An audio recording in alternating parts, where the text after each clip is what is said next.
सबसे पहले हम समझेंगे रिप्रोडक्शन का मतलब क्या है। जैसे कि ये एक फैमिली की फोटो है। ये बच्चे जो है वो इस दुनिया में कैसे आए, आप इस दुनिया में कैसे आए? तो उनके मम्मी पापा ने उनको जन्म दिया होगा, ठीक बात है। उनके मम्मी पापा कहां से है? अपने मम्मी पापा से। जैसे उनके पापा को उनके पापा ने और उनकी मम्मी ने जन्म दिया होगा। तो जो इंसान होते हैं वो बच्चे पैदा करते हैं।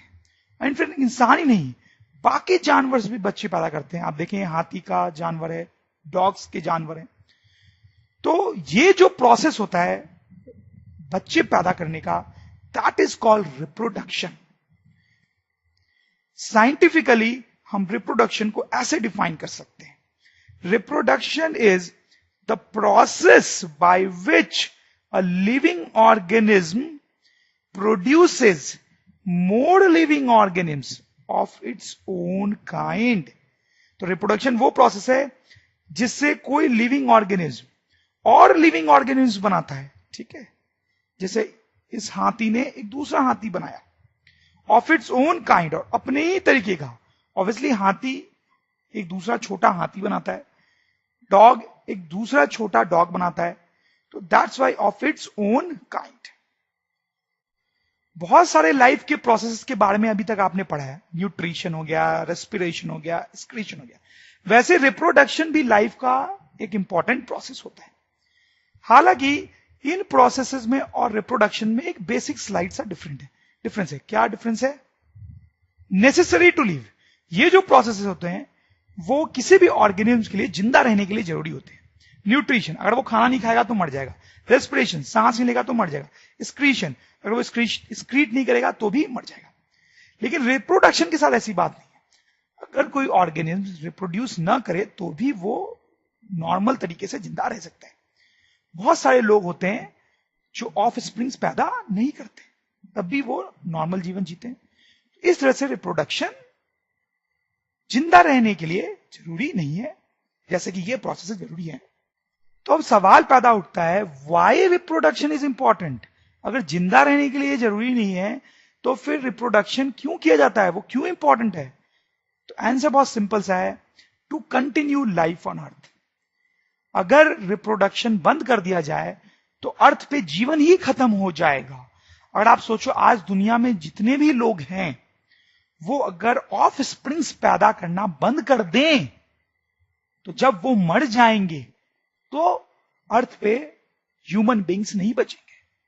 वैसे ही अगर बाकी जानवर भी ऑफ स्प्रिंग्स पैदा करना बंद कर दें, जब वो मर जाएंगे तो लाइफ खत्म हो जाएगी अर्थ से। इसलिए अर्थ पे लाइफ कंटिन्यू करने के लिए रिप्रोडक्शन जरूरी है। इसीलिए सारे ऑर्गेनिम्स जो होते हैं वो रिप्रोड्यूस करते हैं, चाहे वो एनिमल्स हो, प्लांट्स हो, माइक्रो ऑर्गेनिम्स हो, कोई भी हो।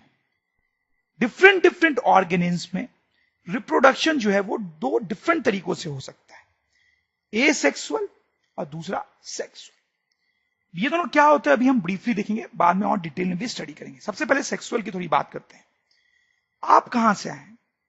अपने मॉम से और अपने डैड से, ठीक है। तो आपके दो पेरेंट्स हैं, एक मॉम और एक डैड। तो सेक्सुअल रिप्रोडक्शन वैसा रिप्रोडक्शन होता है जिसमें ऑफ स्प्रिंग के दो पेरेंट्स होते हैं, मतलब दो ऑर्गेनिम्स मिलके एक ऑफस्प्रिंग बनाते हैं। जबकि एसेक्सुअल रिप्रोडक्शन में क्या होता है, सिंगल पेरेंट प्रोड्यूसेस ऑफस्प्रिंग्स। एक ही पेरेंट होता है हर ऑफस्प्रिंग का। सेक्सुअल में क्या होता है, दो ऑर्गेनिम्स मिलके एक ऑर्गेनिम्स नया पैदा करते हैं। लेकिन एसेक्सुअल में एक ऑर्गेनिम्स अकेला ही ऑफस्प्रिंग पैदा कर सकता है। कुछ ऑर्गेनिम्स सेक्सुअल तरीके से रिप्रोड्यूस करते हैं और कुछ एसेक्सुअल तरीके से। जैसे एग्जांपल देखते हैं हम, सेक्सुअल तरीके के एग्जांपल है ह्यूमंस, डॉग्स, एलिफेंट्स, या और भी जो बड़े एनिमल्स होते हैं जैसे जेब्रा, टाइगर, लॉयन, कैट, ठीक है, बर्ड्स, प्लांट्स, ये सब सेक्सुअल तरीका यूज करते हैं। ये एसेक्सुअल तरीका कौन यूज करता है, simple and small organisms like micro organisms. जो सिंपल या छोटे जीव जंतु होते हैं जैसे माइक्रो ऑर्गेनिम्स, वो एसेक्सुअल वाला तरीका यूज करते हैं। एक्चुअली एसेक्सुअल वाला तरीका कम कॉम्प्लिकेटेड होता है, इसलिए सिंपल ऑर्गेनिम्स को यूज करते हैं, हम ऐसा सोच सकते हैं। और सेक्सुअल वाला तरीका जो है वो कॉम्प्लिकेटेड होता है, इसलिए वो बड़े ऑर्गेनिम्स द्वारा यूज किया जाता है। और फिर कुछ सिंपल प्लांट्स भी होते हैं जो एसेक्सुअल वाला तरीका यूज करते हैं। इन दोनों तरीकों में और भी कुछ डिफरेंसेस होते हैं जो हम आगे समझेंगे। अभी हम सबसे पहले एसेक्सुअल रिप्रोडक्शन का जो प्रोसेस है उसको डिटेल में स्टडी करेंगे। आपको जान के हैरानी हो सकती है कि एसेक्सुअल रिप्रोडक्शन भी बहुत तरीके का होता है, जैसे मैंने यहां पे लिखा है, एक एक करके हम सबके बारे में पढ़ेंगे। सबसे पहले हम अटैक करेंगे बाइनरी फ्यूजन पे। Binary fusion, amoeba.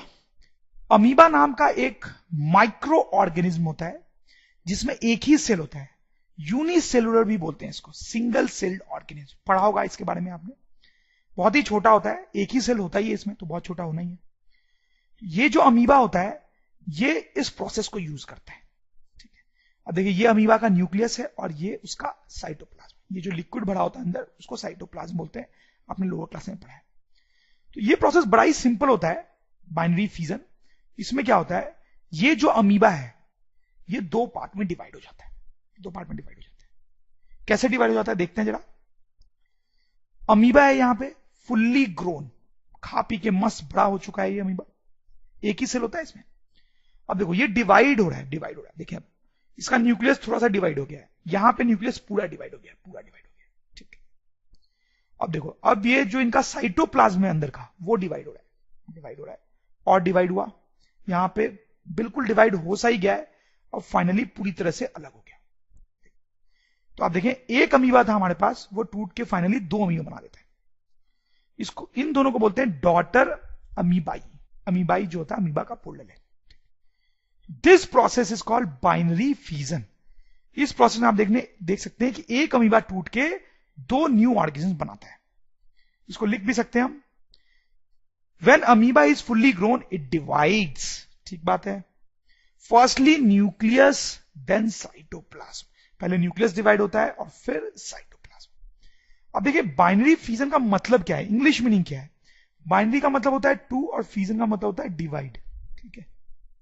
तो आपको समझ में आ गया होगा इस प्रोसेस का नाम बाइनरी डिवीजन क्यों रखा गया। तो बोल सकते हैं binary fusion is the process by which a single cell organism divides into two new organisms. Amoeba के अलावा जो ऑर्गेनिज्म्स ये प्रोसेस यूज करते हैं वो है पैरामेसियम, नाम थोड़ा कॉम्प्लिकेटेड है, लुस्मानिया, बैक्टीरिया, प्रोटोजोआ। ये सब जो होते हैं वो यूनिसेलुलर है। सिर्फ यूनिसेलुलर ऑर्गेनिज्म ही ये प्रोसेस यूज कर सकते हैं। जैसे अमीबा और लुस्मानिया के बारे में थोड़ी बात करते हैं। लुस्मानिया जो है वो ब्लैक अजार नाम की बीमारी फैलाता है। आपने इस बीमारी का नाम सुना होगा। यह अमीबा का स्ट्रक्चर है और यह है लुस्मानिया का स्ट्रक्चर। तो अमीबा का कोई भी वेल डिफाइंड स्ट्रक्चर नहीं होता है, यह आपने पहले ही पढ़ा होगा। नो डिफाइंड स्ट्रक्चर, ठीक है। इसका कोई स्ट्रक्चर नहीं होता है, यह अपना शेप चेंज कर सकता है। आपको उसके शेप में कोई सिमेट्री नहीं दिख रही होगी। लेकिन लुस्मानिया जो है आप देखिए उसका शेप बिल्कुल ऑर्गेनाइज्ड है, ऑर्गेनाइज्ड स्ट्रक्चर, ठीक है। एक ऑर्गेनाइज्ड, एक वेल डिफाइंड शेप है, इसकी एक पूंछ टाइप की चीज है। तो आप शायद बहुत इजीली समझ पाएंगे कि जब ये अमीबा डिवाइड होता है तो इस लाइन के लॉन्ग भी डिवाइड हो सकता है, इस लाइन के लॉन्ग भी डिवाइड हो सकता है, इस लाइन के लॉन्ग भी डिवाइड हो सकता है, इस लाइन के लॉन्ग भी डिवाइड हो सकता है, किसी भी लाइन के लॉन्ग डिवाइड हो सकता है, कोई फर्क नहीं पड़ता। लेकिन ये जो है, क्या लगता है आपको, ये कैसे डिवाइड होता होगा? क्या ये ऐसे डिवाइड होता होगा? लगता है आपको? नहीं, ऐसे डिवाइड नहीं होता। ये इस तरह से कुछ डिवाइड होता है, ठीक है, इस तरह से सिमेट्रिकली। तो कुछ ऑर्गेनिज्म जो है वो किसी भी तरह से डिवाइड हो जाते हैं, लेकिन कुछ ऐसे होते हैं जो एक पर्टिकुलर टाइप से ही डिवाइड होते हैं। Budding, simple multicell organism. ये जो बडिंग है वो सिंपल मल्टीसेल ऑर्गेनिज्म में होता है, जैसे कि हाइड्रा में और यीस्ट में। तो हम पहले थोड़ी हाइड्रा की बात करते हैं। ये आप देखें, ये हाइड्रा है, बहुत ही छोटा ऑर्गेनिज्म होता है ये। इसके हेयर लाइक स्ट्रक्चर्स होते हैं इसमें, जिसको हम टेंटिकल्स बोलते हैं। अब देखें ये रिप्रोड्यूस कैसे करता है। जैसे आप यहां पे देखें, यहां पे जो सेल्स होंगे ना, इसमें यहां पे जो सेल्स होंगे वो डिवाइड होके बहुत सारे नए सेल्स बनाते हैं, जिससे ये प्रोजेक्शन बाहर की तरफ निकलता है और फिर सेल डिवीजन से ये ग्रो करके अपना साइज बढ़ाता है। देखिए इसको बर्ड बोलते हैं, टेक्निकली इसको बर्ड बोलते हैं। बहुत ही सिंपल प्रोसेस है। अब सेल, ये बर्ड में जो सेल्स हैं वो डिवाइड होते जाते हैं और नए सेल्स बनाते जाते हैं, जिससे बर्ड का साइज बढ़ता जाता है। और आप देखिए ये ऑलमोस्ट एक नया हाइड्रा टाइप बन गया है यहां पे। जब ये ग्रो कर जाता है सफिशिएंट अमाउंट में, तो यहां से कट हो जाता है। तो ये पुराना हाइड्रा तो रह ही जाता है हमारे पास, और ये एक नया हाइड्रा बन गया। This is how reproduction happens in hydra, और इस प्रोसेस को हम बोलते हैं बर्डिंग। यीस्ट में भी ऐसे ही होता है। आप देखें ये यीस्ट है, बहुत छोटा होता है, माइक्रो ऑर्गेनिज्म है। अब देखिए इसमें कैसे ये बर्ड डेवलप हो गया है, और जब ये बर्ड बड़ा हो जाता है तो ये अलग हो जाता है।